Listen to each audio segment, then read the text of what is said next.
कौवा और बत्तख। लेकिन कहानी सुनने से पहले हमारे चैनल को सब्सक्राइब करें, वीडियो को लाइक करें, पसंद आए तो दोस्तों के साथ शेयर करें। एक दफ़ा का जिक्र है कि किसी मुल्क में एक बहुत खूबसूरत सा बाग था। ये बाग खूबसूरत रंग बिरंगे फूलों से भरा हुआ था, जिन पर प्यारी प्यारी तितलियां मंडलाती थी। हर तरफ परिंदे चहचहाते फिरते थे। इस बाग की ख़ास बात ये थी कि यहाँ पर रहने वाले परिंदों ने अपने बहुत अच्छे अच्छे घर बनाए हुए थे। हर परिंदे की कोशिश थी कि इसका घर सबसे ज़्यादा प्यारा नज़र आए। मोर का घर तो इतना खूबसूरत था कि सब परिंदे रश करते थे। उसने अपने घर के बाहर तरह तरह के खूबसूरत फूल उगाए हुए थे और घर का सुर्ख रंग का दरवाज़ा था। और बाग में रहने वाली चिड़ियाँ तो पता नहीं कहाँ कहाँ से मुख्तलिफ किस्म की चीज़ें लेकर आती थीं और अपने घर बनाती थीं। उनके घर भी देखने के लायक थे। और बत्तख रानी की तो क्या ही बात थी। जैसी वो खुद बर्फ की तरह सफ़ेद थी, इसी तरह उसका घर भी था। उसके घर में हर चीज़ सफ़ेद थी।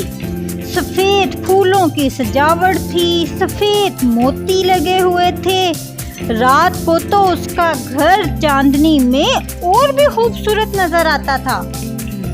बत्तख रानी की आदत भी बहुत अच्छी थी। सब परिंदे इसको बहुत पसंद करते थे। अगर किसी परिंदे को कोई मसला होता तो बत्तख रानी उसका मसला हल करने की कोशिश करती थी। इस बाग में सिर्फ कौवा एक ऐसा परिंदा था जिसे कोई पसंद नहीं करता था। उसकी आदत ही ऐसी थी। हर कोई इसको समझाता कि तुम भी अपना घर बनाओ, लेकिन कौवा इतना लापरवाह था कि इसने अपना घर भी नहीं बनाया था। इधर उधर उड़ता फिरता रहता और आवारागर्दी करता रहता। एक दिन मौसम बहुत ख़राब था। तेज़ हवा चल रही थी और बारिश भी हो रही थी। सब परिंदे अपने अपने घरों में सुकून से थे, लेकिन कौवा बेचारा बारिश में मारा मारा फिर रहा था। वो उड़ता उड़ता बत्तख के घर गया और जोर से उसका दरवाज़ा खटखटाया।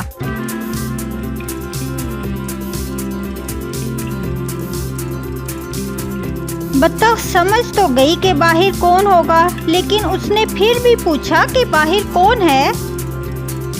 मैं कौवा हूँ, बाहर बहुत बारिश हो रही है, प्लीज मुझे अंदर आने दो। लेकिन मेरे घर में बहुत सामान है, बिल्कुल जगह नहीं है। तुम किसी और परिंदे के घर चले जाओ। सबने इनकार कर दिया है और मुझे बहुत डर लग रहा है। प्यारी बत्तख, प्लीज तुम तो मुझे अपने घर के अंदर आने दो। असल में कौवा जिस घर भी जाता वहाँ कोई ना कोई चीज़ खराब कर देता था, इसलिए सब उससे बचते थे। इसीलिए अब वो बत्तख की मिन्नतें कर रहा था।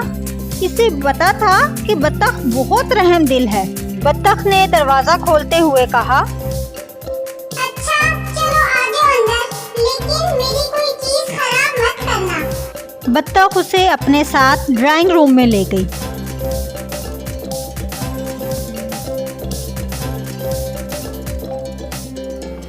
अब तुम यहाँ सोफे पर सो जाओ और देखो डाइनिंग टेबल पर रखी हुई चीजों को हाथ ना लगाना। इस पर मैंने खाने का सामान रखा है, क्योंकि कल मेरी सालगिरह है और सब परिंदे आएंगे।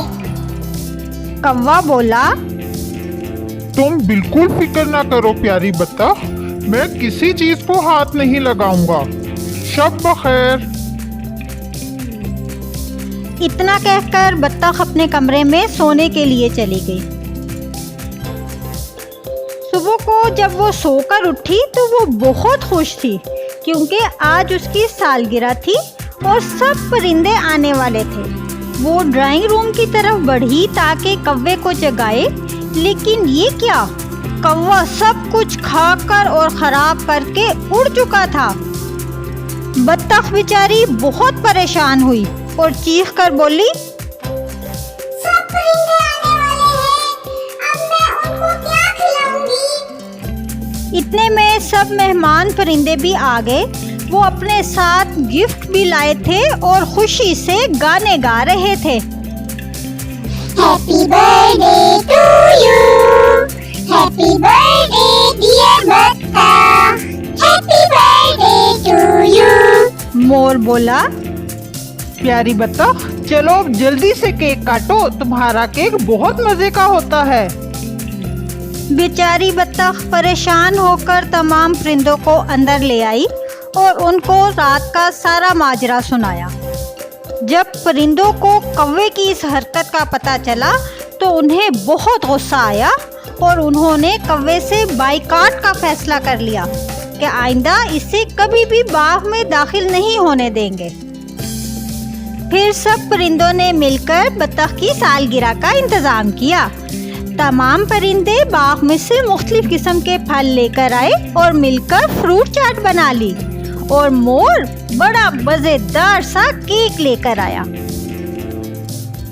बत्तख ने केक काटा और सब परिंदों ने बहुत एंजॉय किया। खाने के बाद सब परिंदों ने म्यूजिकल प्रोग्राम एंजॉय किया। बत्तख ने सबको डांस करके दिखाया।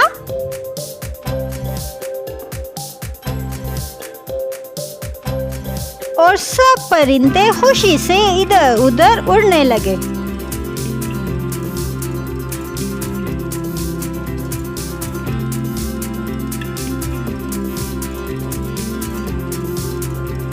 सब मजा करने में मसरूफ थे कि उतने में कौवा इंतहाई जख्मी हालत में वहां पर पहुंचा।